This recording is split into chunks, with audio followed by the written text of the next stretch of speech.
Saudara Sekretaris Daerah Aceh, Dr. Takwala bersama Direktur Utama Bank Aceh Syariah, Haizir Sulaiman, memantau pelayanan dan penerapan konsep bersih rapi elok nan hijau atau BEREH di kantor Bank Aceh yang ada di Kota Sabang. Pemantauan ini dilakukan pada Senin pagi.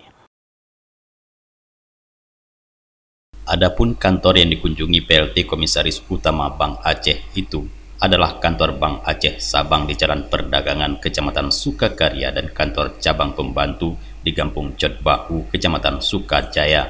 Selaku lembaga perbankan syariah milik pemerintah daerah yang pertama lahir di Indonesia, Bank Aceh diharapkan dapat menghadirkan sistem perbankan syariah terbaik di tanah air. Karena itu, peningkatan kebersihan dan kenyamanan kantor menjadi sebuah keniscayaan agar pelayanan berkualitas diterima nasabah. Pada kesempatan tersebut, Sekda juga berbincang dengan sejumlah nasabah yang sedang mengantri. Ia menanyakan seberapa lama mereka sudah menunggu. Kepada pihak bank, ia meminta pelayanan harus cepat dan efisien sehingga nasabah tak menunggu lama.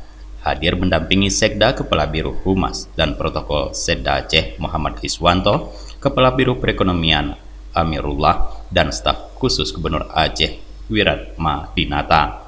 Dari Sabang, Tim Liputan Aceh TV melaporkan.